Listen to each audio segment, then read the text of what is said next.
La crisis climática está vinculada al calentamiento global. Tenemos en Argentina millones de hectáreas, más de 20 millones de hectáreas, ocupadas con agronegocio. Este es un modelo que ha avanzado a partir del monocultivo, a partir de la eliminación de todo aquello que no sea el monocultivo. Yo estaba toda deformada. Tenía mis orejas todas hinchadas, la boca, la cabeza tenía todos chichones por todos lados. Tenía una alergia impresionante. En los últimos años lo que hemos visto es el incremento de lluvia y por ende inundaciones, enormes inundaciones en diferentes países del globo. Gracias a la Sural hoy estamos vivos. Yo quiero un laburo digno, ¿no? Estar acá juntando la basura de otro. Y de ese día comencé con todos mis problemas de salud que tengo actualmente. Acá en el basural es parte de nuestra vida.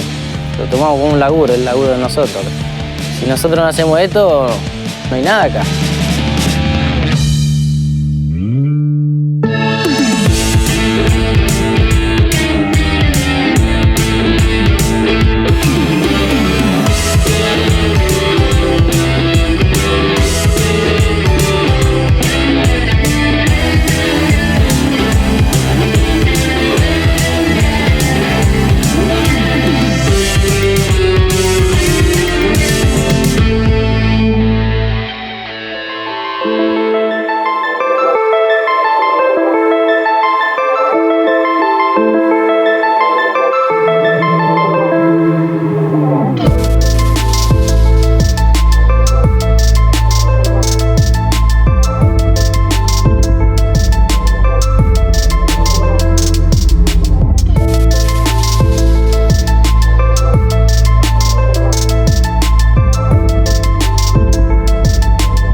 En distintos programas de SIC nos acercamos a problemáticas urgentes sobre la salud de los ambientes y las consecuencias sobre nuestras vidas. Cuando hablamos de sequías tenemos que entender la relación con los modelos de producción y consumo, con estrategias que lastiman de manera casi irreparable suelos y cursos. Y cuando hablamos de las consecuencias del modelo sobre las personas, tenemos que entender que son las más pobres las más perjudicadas. Vamos a tratar de cruzar algunos temas actuales que nos alertan sobre el futuro inmediato que nos espera.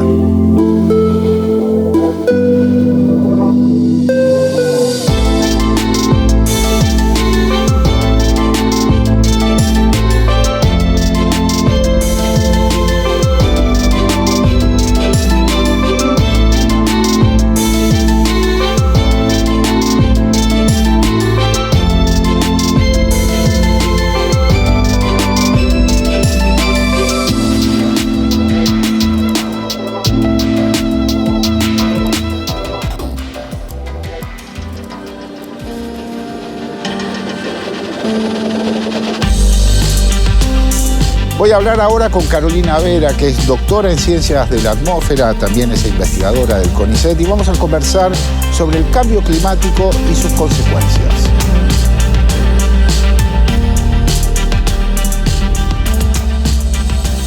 ¿Cómo definirías al cambio climático? ¿Qué es el cambio climático?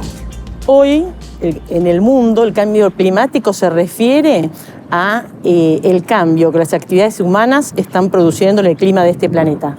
Entonces, en todos lados se entiende eso y principalmente ese cambio se da porque las actividades humanas están incrementando determinados gases que llamamos gases de efecto invernadero en la atmósfera. Principalmente el dióxido de carbono. El dióxido de carbono lo emitimos cuando utilizamos combustibles fósiles.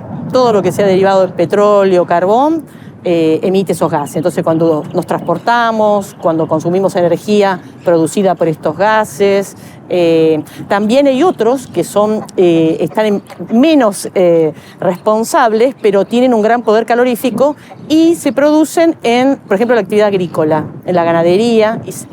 Por ejemplo, me refiero al metano. el metano, el óxido nitroso, toda la actividad agropecuaria emite esos gases. Pero las personas que vivimos en una ciudad emitimos transportándonos principalmente, usando energía y también dependiendo de nuestros patrones de consumo, ¿no? Claro. Las vacas son liberadoras de metano muy importantes, ¿no? Exacto.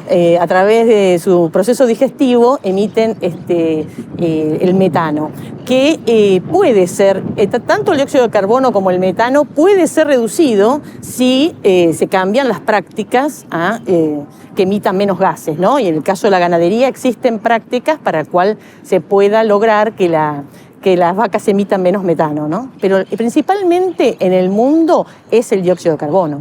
Nosotros necesitamos la transición energética, es el principal desafío.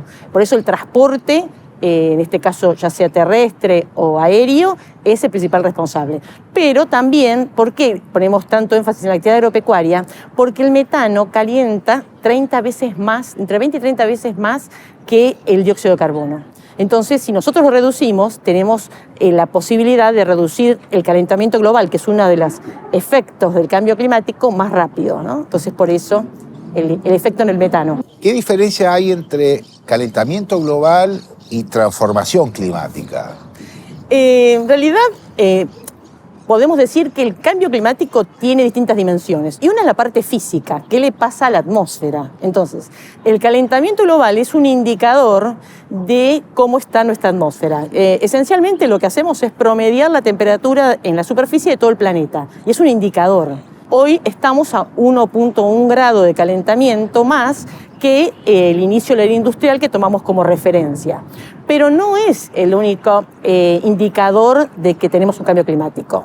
El aumento de las olas de calor, la tendencia a también aumento de las temperaturas mínimas, también los cambios que tienen que ver con el agua. En algunas regiones aumenta la precipitación, en otros aumenta la sequía, y otros indicadores muy claves y muy impactantes son el aumento del nivel del mar y el decrecimiento de los glaciares, ¿no? Son todos indicadores de este cambio climático producido por las personas. Este año el país tuvo una caída del 25% en sus exportaciones como consecuencia de la sequía, lo que significa 21 millones de dólares menos que el país necesitaba. Lagunas que se secan, ríos que se agotan, lluvias que no llegan. La falta de agua para la producción y la vida cotidiana es solo una de las muchas señales que nos marcan la situación riesgosa en la que vivimos. Resulta imposible negar el cambio climático y los efectos que tienen sobre la economía de las naciones.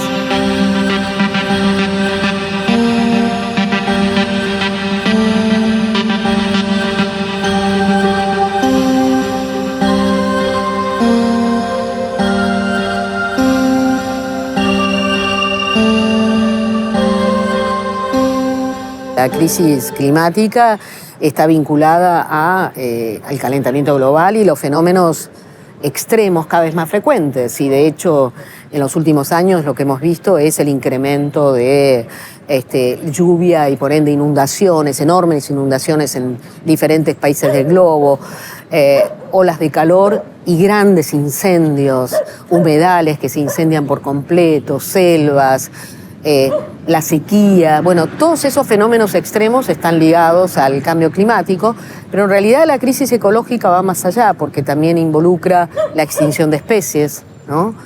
Y con un carácter recursivo, a mayor calentamiento global, mayor extinción de las especies.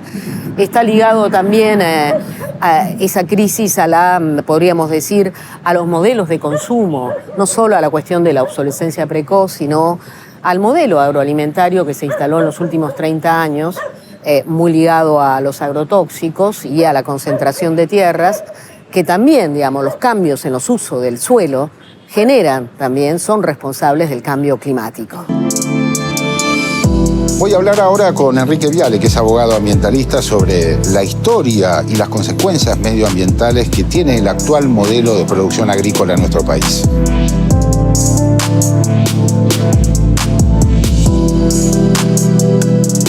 La definición del modelo productivo que tenemos en Argentina en relación a la producción agrícola, ¿cómo la definirías? La mejor definición es agronegocio, ¿no? Es una de las figuras extremas del extractivismo junto a la megaminería, el fracking. Y tenemos en Argentina millones de hectáreas, más de 20 millones de hectáreas, ocupadas con agronegocio. El agronegocio es esta forma extractiva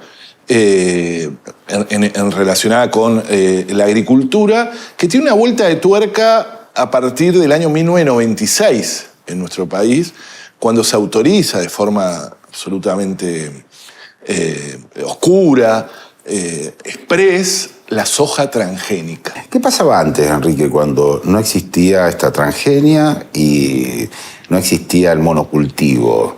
¿Qué ocurría antes del año 96 en el modelo de producción agrícola? Se produce este paquete tecnológico con el concepto también de siembra directa, que hace que sea una agricultura sin agricultores. O sea, esa es como la predominancia, que expulsó cientos de miles de familias del campo a las ciudades. En América Latina es el 72%, el promedio, ¿no? Y en Argentina es el 92%. No es casual, está relacionado con un modelo que expulsó a las grandes ciudades. Millones de hectáreas de nuestros campos están sembradas con monocultivos que necesitan semillas transgénicas. Este modelo agroexportador debe utilizar sí o sí agrotóxicos. Según el SENASA, el Servicio Nacional de Sanidad y Calidad Agroalimentaria, hay unos 80 químicos presentes en las frutas y las verduras que consumimos todos los argentinos y argentinas. Inclusive, hay hasta químicos que están prohibidos en la Unión Europea por haberse demostrado que son cancerígenos. Es claro, el veneno que ponemos en nuestro campo llega a nuestras mesas. ¿Qué diferencia hay entre agroquímicos y agrotóxicos? No, en realidad no hay ninguna diferencia, o sea, son formas de llamar. Nosotros preferimos decirle agrotóxicos porque son tóxicos, ¿no? Así lo decía un famoso científico que estudió esto con mucho detenimiento, que murió hace unos años lamentablemente, que es Andrés Carrasco. El agronegocio, el lobby del agronegocio, que es muy poderoso, de los más poderosos lejos de nuestro país, lo hemos visto en acción varias veces, le busca eufemismos, nombres. Entonces, ni siquiera agroquímico, él dice fitosanitarios. Eso confunde y dice, ¿qué será? Bueno, será algo positivo. Nosotros le decimos agrotóxicos, biocidas también, porque matan vida, y nos parece que es la forma correcta de llamarlos. Pero hay como una lucha discursiva en eso.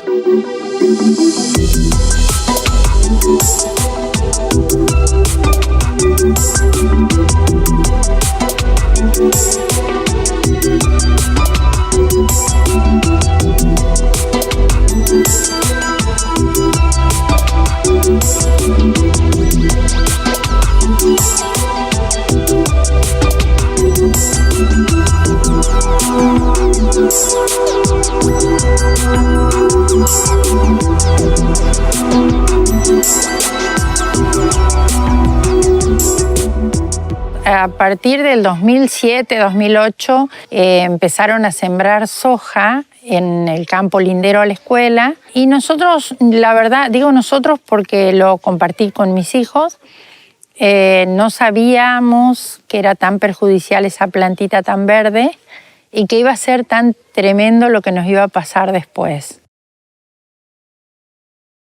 Cuando empiezan a fumigar, lo hacen con mosquito, en el campo lindero, siempre con mosquito, y en el campo de frente a la escuela lo hacen con avioneta. Sentíamos que nos caía sobre la cara un ácido que quemaba la piel.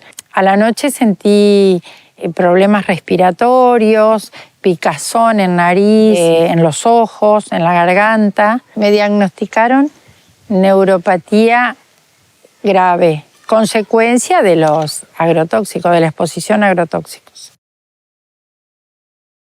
Bueno, pasó mucho tiempo, tuve que luchar mucho con algunos colegas que no querían denunciar que les pasaba lo mismo, con la sociedad rural, con la gente del campo. El que se fumigue o el que se logre sembrar y permitan fumigar tiene como otra cara, que es la que nosotros no vemos, que es el dinero. hay mucho poder en juego, mucho dinero y hay grandes personas con grandes extensiones de campo fumigado. Entonces, el dejar que la salud esté en segundo lugar, la salud de las personas y del ambiente. Los docentes un poco tenían miedo, algunos, porque decían que si eras suplente te quedabas sin trabajo. La escuela estaba en medio de un campo, de una estancia, y eran los dueños de la estancia quienes ayudaban a la escuela. De hecho, a mí algunos papás me dijeron que, bueno, señor, si usted dice eso no nos van a ayudar más, la escuela no va a tener ayuda. En algunos momentos sentí miedo porque más allá de que es difícil que a mí me quebranten, me dio en algún momento un poco de miedo y no sabía con quiénes estaba tratando. Si era alguien que le importaba más que su bolsillo se llene de dólares a que los niños tengan salud, podía esperar cualquier cosa. El modelo agroindustrial que se instaló en la década del 90 en la Argentina proponía el aumento en la producción de alimentos para eliminar el hambre en el mundo. Un pilar fundamental de ese modelo es el uso de agroquímicos o también llamado agrotóxicos que aseguran un buen rendimiento en el cultivo.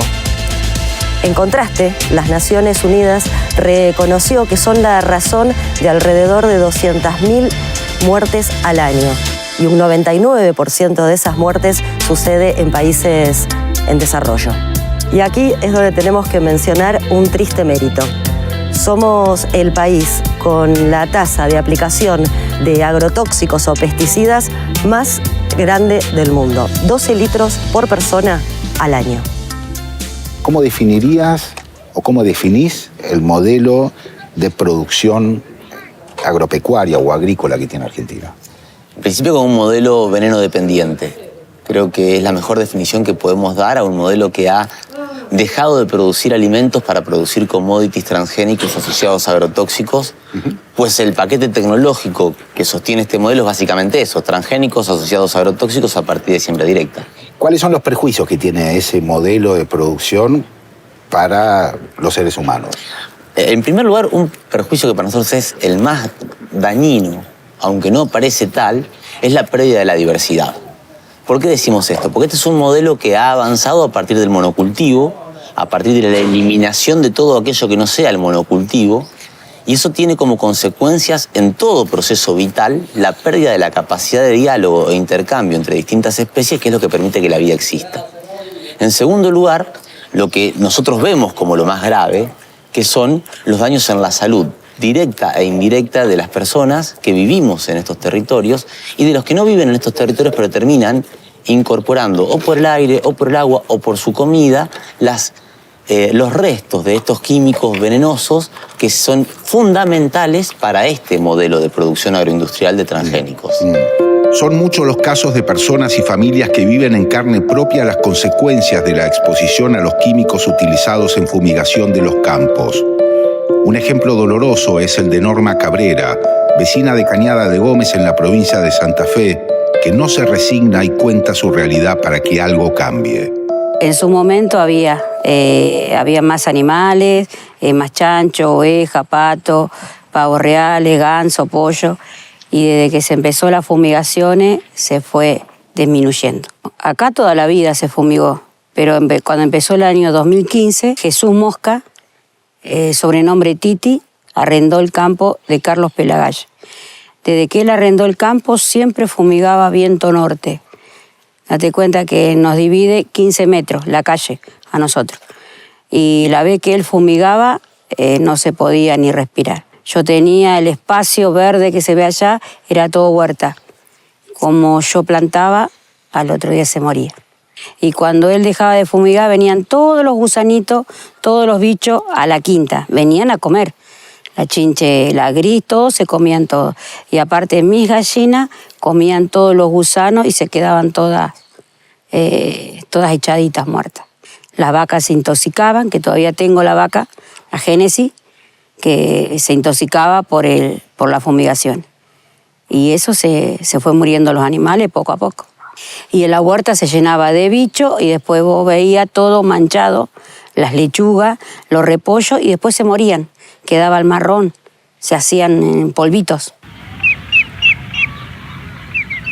Una madrugada sentimos un ruido con Daniel. Yo tengo la ventana de mi pieza hacia el que mira para el campo.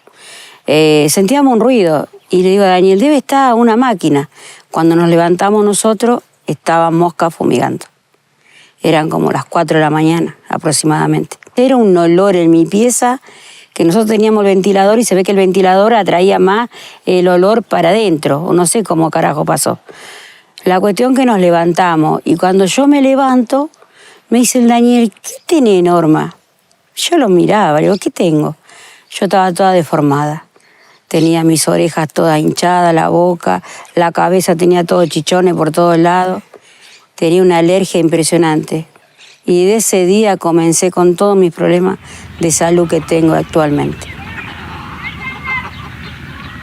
Ahora en estos momentos la salud mía está alterada de la diabetes, tengo que tomar esa pastilla de alergia de por vida, todos los problemas menstruales que yo tengo son horribles. Después me agarró de todo el tema de vaginal, que tuve como un prolazo.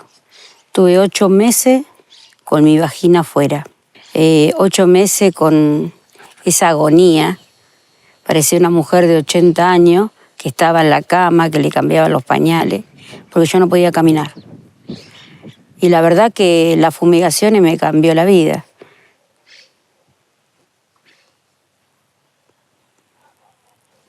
Tengo 48 años y no me gustaría que ninguna mujer le pase lo mismo que a mí.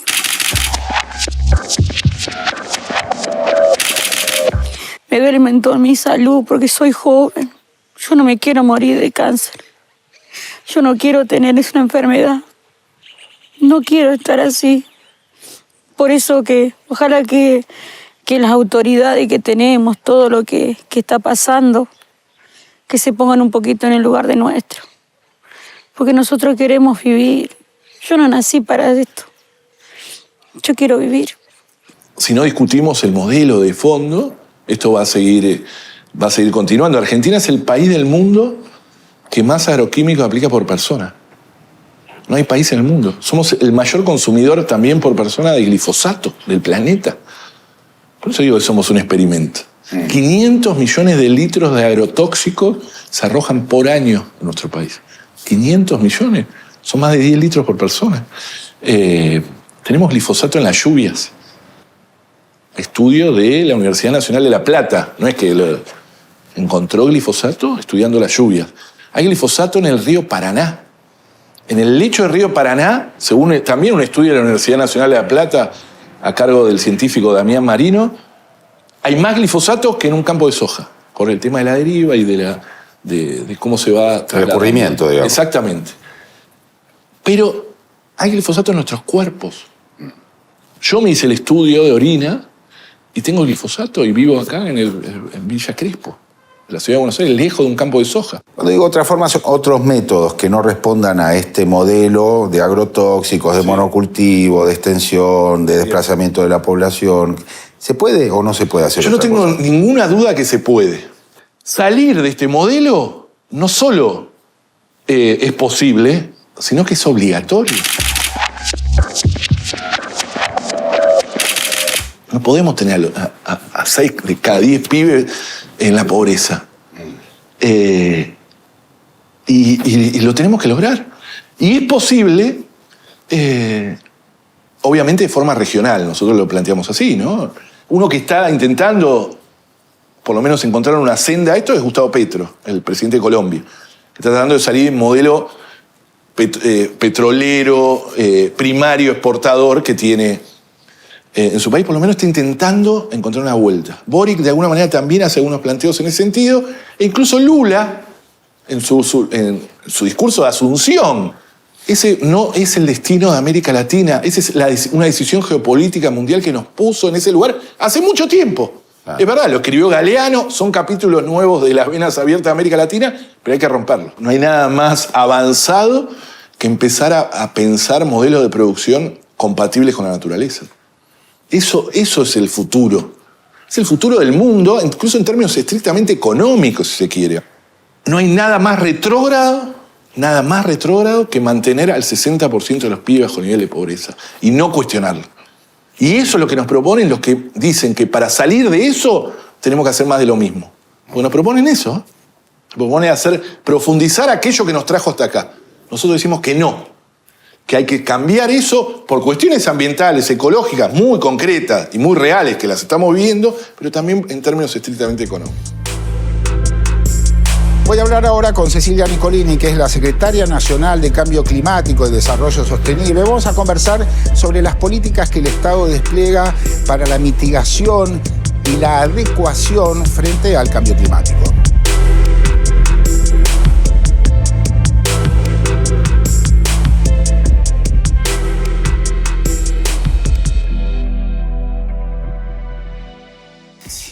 Viste que hay algo en relación al cambio climático que es que muchas veces se lo entiende como no urgente, porque hay urgencias sociales que tienen que ver más con la pobreza, con el hambre, la desocupación. ¿Cómo explicarías la relación entre los problemas urgentes que se ven en lo social, como estos, la pobreza, desocupación, inflación, y los problemas que devienen del cambio climático? Bueno, un tema que estamos viendo en los últimos años es que antes hablábamos principalmente de cambio climático y ahora el término que usamos es crisis climática. De alguna manera, utilizar la palabra crisis climática deviene en la urgencia de la cuestión y en cómo afecta la vida de las personas en su cotidianidad. No es algo que podemos pensar para los próximos años o en las generaciones futuras, sino en lo que está pasando en términos de sequías. Por ejemplo, en la Argentina estamos atravesando la mayor sequía en los últimos 100 años de nuestra historia. Las inundaciones, 9 olas de calor que sufrimos durante el verano y cómo eso afecta en la salud de la gente, en la infraestructura, en los ingresos de las divisas por las exportaciones que dejamos de vender a causa de esa sequía. Nosotros veníamos contabilizando en los últimos 20 años pérdidas por 24.000 millones de dólares en esos 20 años por la sequía y la crisis climática. En el último año eso sumó más de 20.000 millones, casi lo mismo en un solo año. Entonces eso da cuenta de la urgencia y la necesidad de atacar esta cuestión en todos los frentes y en el menor tiempo posible.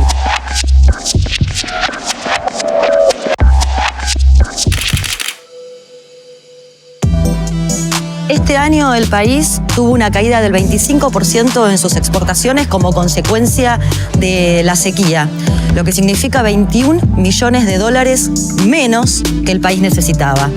Lagunas que se secan, ríos que se agotan, lluvias que no llegan.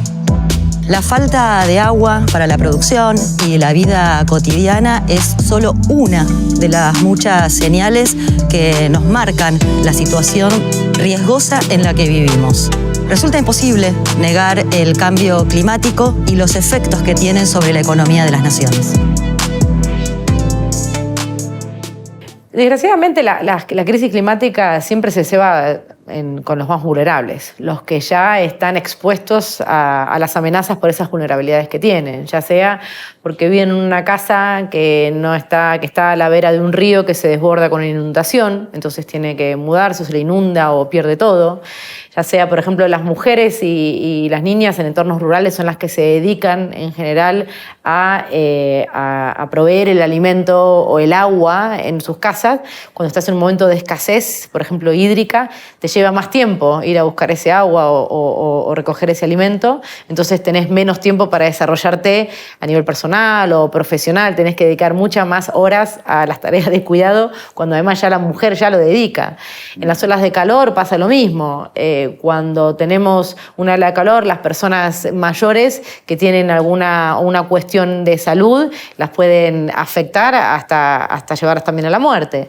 Y vemos también eso en la vida de la gente en las ciudades. Lo vimos acá en Buenos Aires, por ejemplo. En la ciudad de Buenos Aires, una de las ciudades, la ciudad más rica de la Argentina y una de las más desarrolladas de América Latina y del Caribe, Cuando vivimos estas olas de calor en el verano, había una diferencia entre 7 y 8 grados entre los barrios en los que vivías. Si vivís en un barrio con mayor poder adquisitivo como Palermo, tenés aproximadamente unos 13 metros cuadrados de zonas verdes cerca de tu casa. Entonces, la sensación térmica es más baja que si vivís, por ejemplo, en Lugano o en San Cristóbal, donde tenés menos de medio metro de zona verde. Entonces, la temperatura, la sensación térmica es mucho más alta. En el mismo día. Entonces, ahí uno se da cuenta cómo realmente el diseño, las políticas públicas y la crisis climática sí importa, sí impacta y hay que tenerlo en cuenta. En ese sentido, ¿qué rol le asignás al Estado frente a esas diferencias que se dan en el impacto de la crisis climática? Bueno, el Estado tiene que garantizar la vida digna en igualdad de condiciones para todos sus habitantes. Eso lo defendemos en la Constitución y es algo que también nosotros creemos, sobre todo de cara a dar respuesta a esta cuestión de la crisis climática. Como decíamos, afecta a los más vulnerables. La crisis climática tiene rostro de pobreza. Entonces el Estado tiene que velar por políticas públicas que puedan generar esas condiciones de vida, que puedan también trabajar con el sector privado para regular todo lo que tiene que ver también con las emisiones, la contaminación, la disposición de residuos. También tiene que trabajar en una infraestructura que sea sostenible. Venimos, por ejemplo, el Ministerio de Obras Públicas acaba de lanzar el Gabinete Ambiental, que justamente lo que propone es que toda la obra pública no sea solamente moles de concreto e infraestructura gris, sino que también incorpore las nociones de adaptación y las nociones climáticas en su desarrollo para que sean más resilientes y puedan proteger mejor a las personas en caso de inundaciones, de olas de calor, que sean más eficientes en términos energéticos. O sea, hay un montón de áreas y de cuestiones en donde el Estado tiene un rol fundamental, porque como decimos, no hay una bala de plata, no hay una sola tecnología, no hay una sola solución para acabar con el problema. Es completamente multidimensional y desde todas las esferas.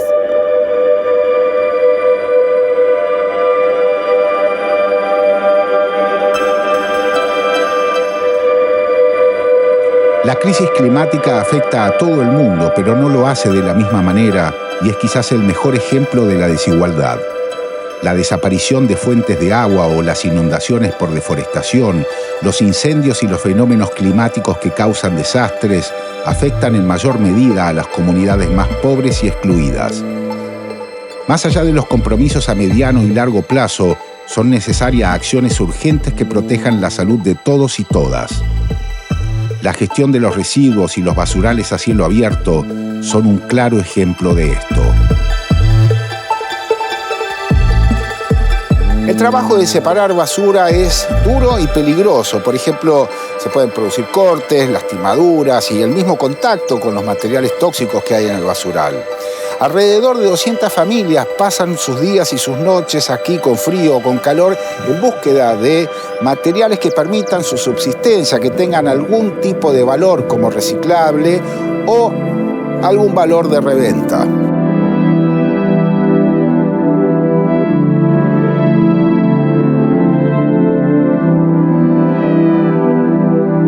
Empecé a trabajar a los 13 años porque fui padre de joven y tuve que salir a buscármela.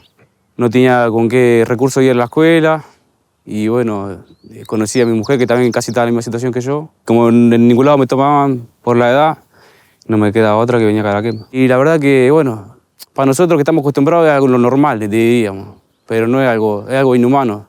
Si te pones a pensar bien porque cada bolsa que abrís no sabes con qué te encontrás, o la jeringa, o lo que sea. El mismo humo, a veces uno se va con dolor de cabeza porque es tóxico, se quema el plástico.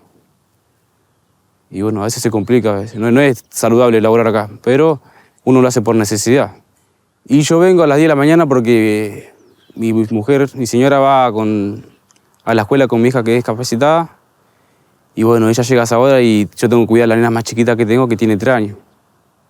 Y si no, vendría antes, pero siempre vengo a esa hora. Si descansás, no comés, es así. Tenés que venir todos los días y más cuando tenés 4 chicos que criar. Soy tercera generación y yo no quiero que mis hijos vengan acá, porque corren mucho riesgo acá, porque es un peligro acá para ellos. Yo lo veo de esa visión, que como te digo, te puede chocar un camión o lo que sea acá, correr riesgo de muchas cosas.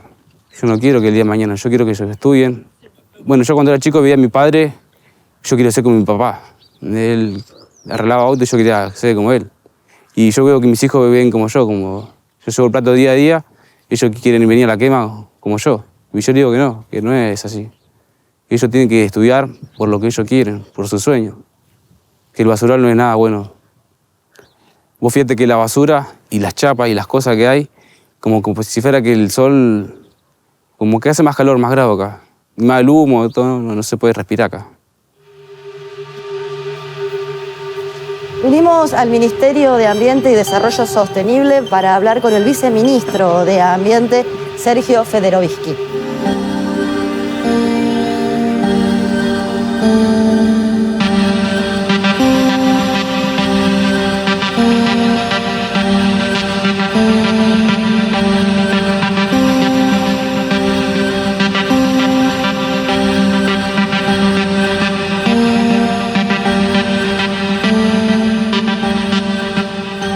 ¿Cómo es hoy en día el tratamiento de los residuos en nuestro país? Indefendible. La Argentina tiene hoy, creemos que alrededor de 5.000 basurales a cielo abierto, y uno tendería a pensar que un basural a cielo abierto es algo clandestino, algo ilegal, pero lamentablemente es el modo en el que mayoritariamente los municipios tratan formalmente sus residuos, metiéndolos en un pozo y prendiéndole fuego. Por supuesto, hay muchísimas responsabilidades de los propios municipios, de las provincias, del Estado Nacional, claro está. Creo que hay una mala lectura, pésima lectura de lo que es la responsabilidad de los municipios, porque se ha convertido en un castigo a los municipios. Son los únicos responsables del tratamiento de sus residuos cuando no tienen la capacidad técnica, económica, etcétera, para poder hacerse cargo de eso. Siempre digo que el basural a cielo abierto en la Argentina es la expresión del principal problema ambiental del país. ¿Por qué? Porque no tiene ningún justificativo económico. Hoy se sabe cuál es la inversión que hay que hacer para esto y no es mandar un cohete a la luna. Porque no tiene ningún justificativo tecnológico. Está a las claras cómo se resuelve tecnológicamente tratar los residuos de una manera sana y amigable con el ambiente. Y tercero, y fundamental, porque no tiene ningún justificativo ético. No hay ningún justificativo ético para que una persona tenga que subirse a una montaña de basura a ver qué encuentra poniendo en riesgo su vida.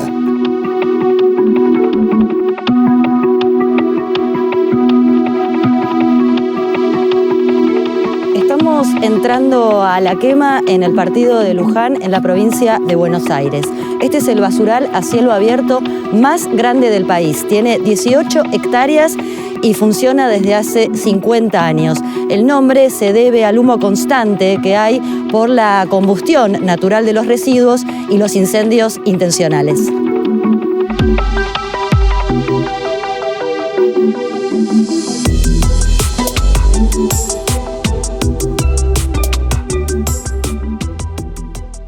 Camila, ¿dónde estamos?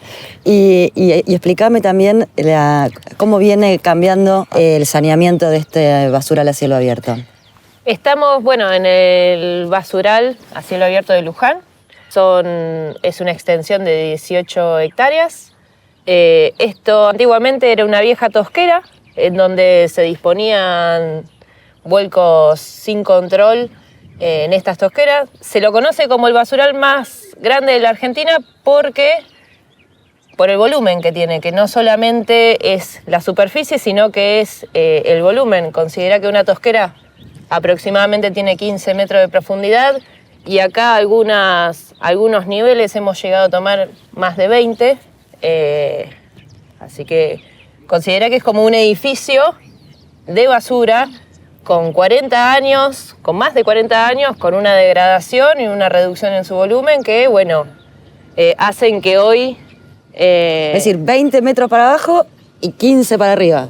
Exacto. Es un montón de basura. Es un montón de basura.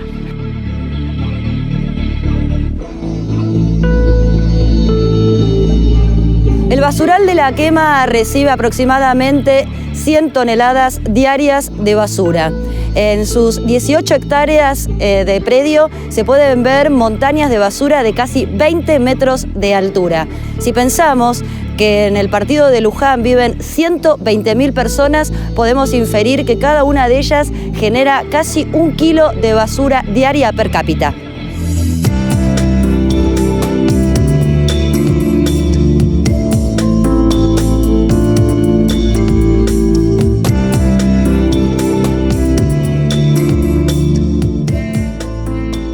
Camila, en el futuro, si uno podría cerrar los ojos e imaginárselo, porque va a llevar un proceso largo, toda esta parte que nosotros estamos viendo basura y más todavía aquella tercera parte, va a ser tierra fértil con naturaleza. Sí. Y a 2 kilómetros va a estar la planta que se está construyendo. La planta de tratamiento. ¿Y cómo va a ser, cómo vamos, para imaginármelo, los camiones que hoy día siguen viniendo a aquella parte y tiran la basura, ¿cómo va a ser en esa planta? En la nueva planta que estamos construyendo va a haber sectores diferenciados para cada tipo de residuo y una cinta transportadora en donde se pueda también generar una diferenciación. Va a haber una balanza, entonces van a venir los volquetes, se va a poder discriminar no solamente el material, sino empezar a tener un control real del volumen que se dispone y en base a eso también poder cobrar una tasa. Más allá de la operatividad de la planta, también, y esto es muy importante destacar, que va a tener un centro de interpretación en donde se va a poder dar educación ambiental integral y va a tener una parte de guardería, digamos que los trabajadores y las trabajadoras que vayan a la planta de tratamiento a trabajar pueden tener el resguardo. Va a ser como un maternal, claro. Un jardín de primera Guardería infancia. Y lactancia, claro. Guardería y lactancia también. Fue decidido con una mirada, supongo, de género, ¿no? Sí, totalmente. ¿Hay muchas trabajadoras en el basural también? Hay muchas trabajadoras. La idea de acompañar a las compañeras es que puedan enfocarse por ahí en otro tipo de tareas y sobre todo en lo que es educación ambiental.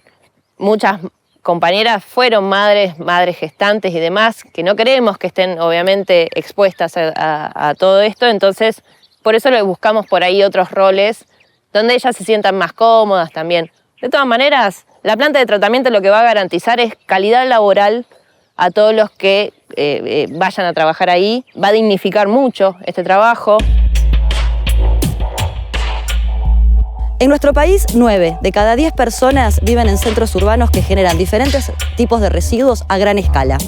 Los basurales a cielo abierto son la manera que encontraron algunos municipios para gestionar su basura, pero son también focos de contaminación debido a los gases y líquidos que producen los residuos que no tienen tratamiento. Bueno, yo estoy trabajando acá de los 13, 14 años. Ya soy tercera generación, mi abuelo, mi viejo, bueno, ahora estoy yo. De mi parte, no sé si fue tan necesidad, sino que ya lo veía a mi viejo, a mi abuelo, lo vi y ya es como que quedó en la familia. Y nada, uno lo ve y se va agarrando de eso. Gracias al basural hoy estamos vivos. Tenemos nuestra propia casa, terreno, criamos a nuestros hijos. Yo fui criado por mi viejo, o sea que todo acá en el basural es parte de nuestra vida. Y acá empezamos a la mañana temprano, lo más temprano posible, porque acá no te puedes cuidar con nadie. Acá sos vos y chao, porque no... Cuando tus cosas ahí te vuelta te robaron, ¿me entendés? La cantidad de gente que hay acá, laburando. Venir a revolver la basura, te cortás, te puedes encontrar con cualquier cosa. Es muy difícil también laburar pleno sol, 36 grados de calor y acá hace como 50 grados. Más cuando llueve, con todo embarrado, ya no tenés... Es un trabajo lindo porque no tenés patrón, no tenés nada, pero también es medio jodido por esas cosas, que te puede cortar, no tenés obra social, no puede tener nada. Te digo, la verdad es feo, porque para mí es feo. Esto no es un laburo para una mujer de 44 años. Juntamos todo juntos, tiramos todo, laburamos, tiramos todo hacemos tipo una pilita. Y ahí después lo vamos separando, cartón por cartón, papel blanco por papel blanco, la botella blanca por un lado, y así lo tenés que llevar separado, limpio. Tenés que estar acá, tenés que sobrevivir.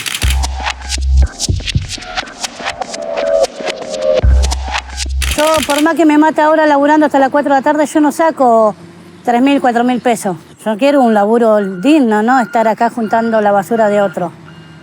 Pero gracias a esto, ¿cómo? No te digo venir ahora en verano ni en pedo. Ya te digo la verdad, ni en pedo venir en verano porque te comen las moscas, andan las ratas y mucha calor.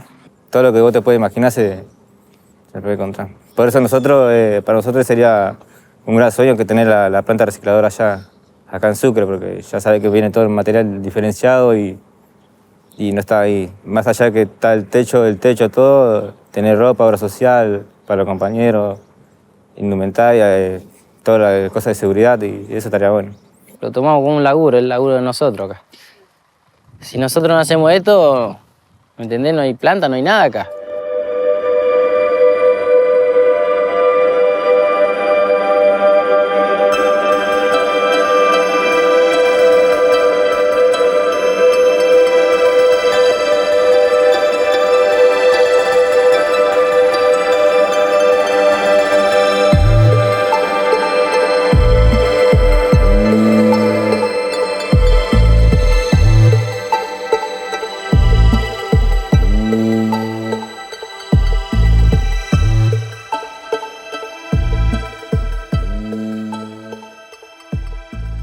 Si hay una ética ambiental, debiera cumplirse la responsabilidad extendida del productor, que es hacerse responsable del costo del tratamiento del residuo.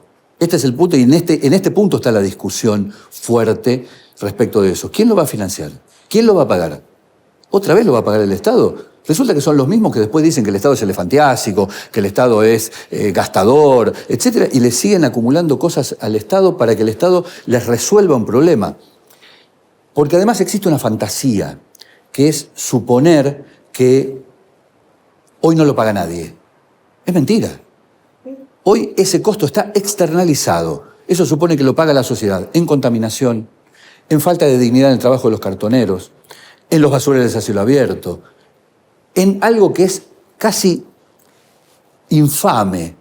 La Argentina sigue importando en cantidades altísimas residuos provenientes de terceros países para ser utilizados como insumos industriales. Plástico, papel, chatarra, entre otros. Pero si tenemos esos residuos acá, en el caso de los plásticos, la ley de envases resolvería que no se tuvieran que importar más plásticos para ser utilizados en los envases reciclables. No queremos eso.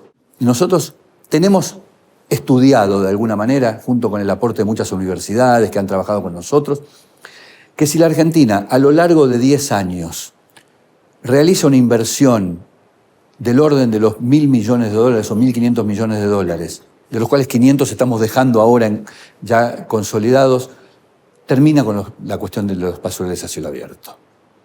No se puede resolver en 10 días, pero en 10 años sí. Pero necesitamos para eso que haya continuidad en el tiempo.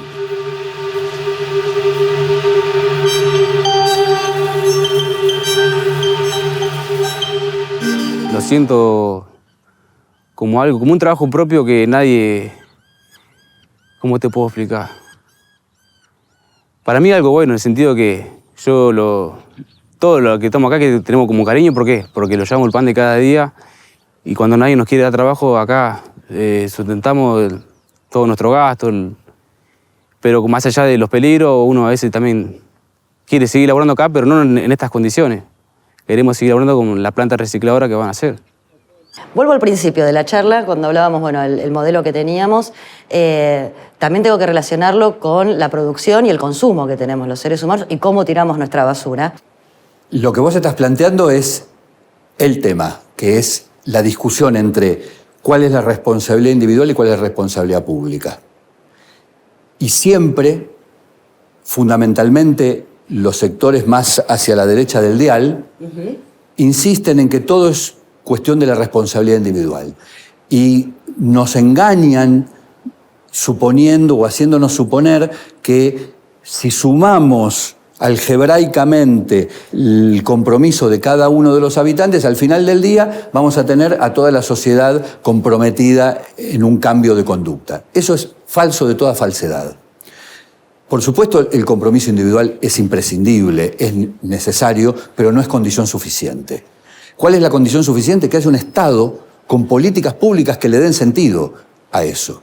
Y darle sentido es tener políticas públicas en la totalidad del tema de la basura. Y ahora paso a la segunda parte. Cuando uno habla de basura, lamentablemente, estamos recortando la temática, parece, solo al momento en el que tiramos la basura. Y no nos damos cuenta o no quieren que nos demos cuenta que el punto central es cómo hacemos para reducir la generación de residuos. Tenemos una política muy propensa a llevarnos a consumir excesivamente, a comprar cosas con un packaging innecesario, pero no tenemos ninguna política pública respecto de la limitación de eso. Yo quisiera ver, por ejemplo, en la ciudad de Buenos Aires, que se autoproclama la ciudad verde, cuántas políticas públicas se han diseñado en serio para reducir el packaging innecesario. Ninguna. Por lo tanto, después, trabajar discursivamente o publicitariamente sobre separar la basura en tu casa, etc., es simplemente entender que la política ambiental es cosmética. Y como la política ambiental de verdad no es cosmética, y cuando uno aplica política ambiental de verdad toca intereses, y la manera de tocar intereses es empezar a discutir seriamente cómo hacemos para producir menos basura.